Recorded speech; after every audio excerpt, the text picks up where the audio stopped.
Canada is about to burn, and Trudeau is fanning the flames.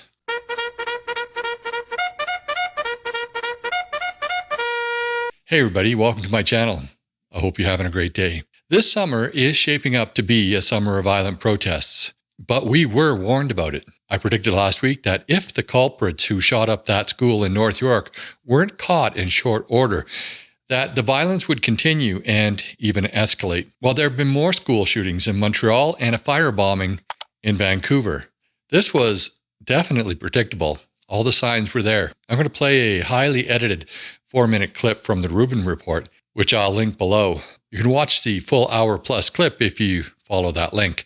Dave Rubin is interviewing Saad, who is a professor at Concordia University in Montreal. He warned us 20 years ago that this was going to happen. So watch that clip, and then we'll talk about it. There's an expression in the Arab world: first we come for the Saturday people, then we come for the Sunday people. Yeah. The Saturday people are the Jews, but it doesn't stop with the Jews. Then we come for the Sunday people, the Christians, right? You only react when the knock comes on your door. The Christians and the other Muslims that are in the West have to wake up, because the ideology that might first have their sight on the Jews won't stop at them.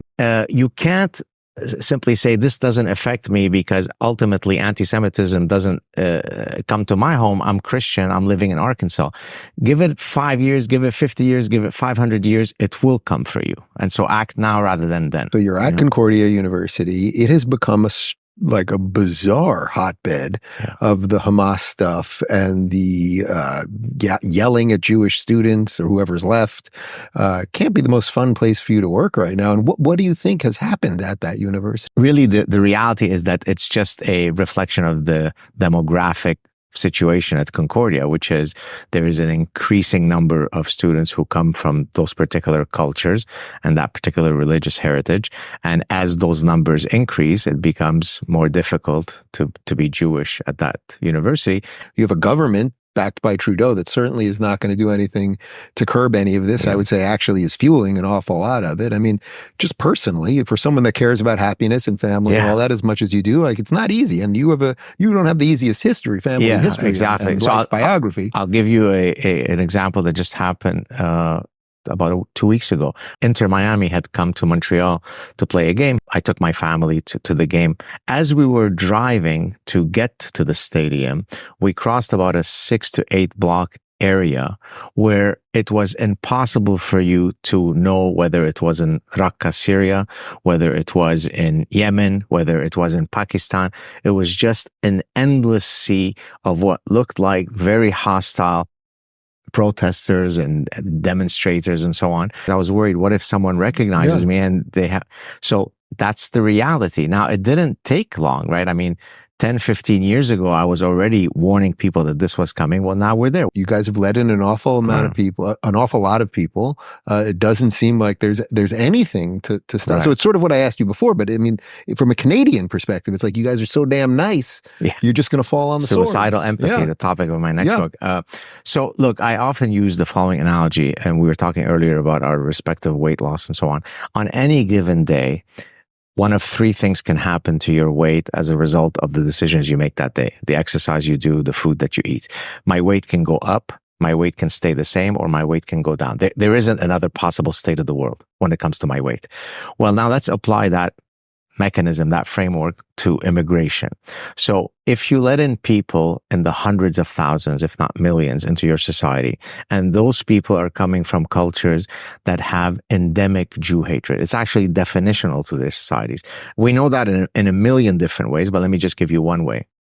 Pew surveys demonstrate that when you poll people from those societies, what do you think of the Jews?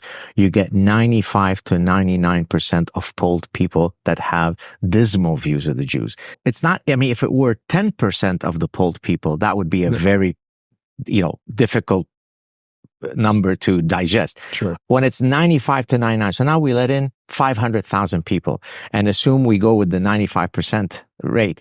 Is Jew hatred in the society going to go up? Is it going to stay the same, or is it going to go down? So it didn't require a fancy professor, evolutionary scientist to connect the dots. Right. You just had to be wedded to reality. So Professor Saad was in Lebanon during the Lebanese Revolution in the 1970s. He was born in Lebanon. Before the revolution, Lebanon was about 70% Christian. Now, not so much. As you can see from that clip, the extremists who are protesting in Ottawa, Toronto, Vancouver, all around the country, brought their extreme views, their hatred, their anti-Semitism to Canada with them. They not only hate the Jews, but they hate Christians and they hate the West, and they want to destroy our country.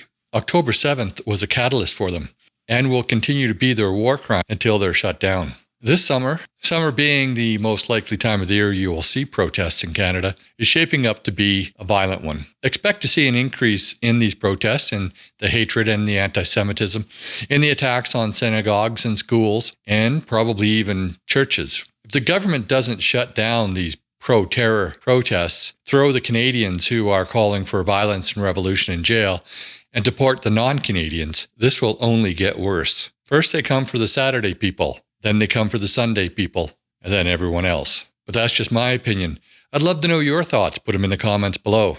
And while you're down there, please like this video, share with your friends and on social media, and subscribe to my channel if you haven't already. But before you go, there is a link in the description to a petition that urges Mary Simon, the Governor General, to dissolve Parliament and call an early election. If that's something you'd like, please follow that link and sign the petition. Thanks for watching, and I'll see you in the next video.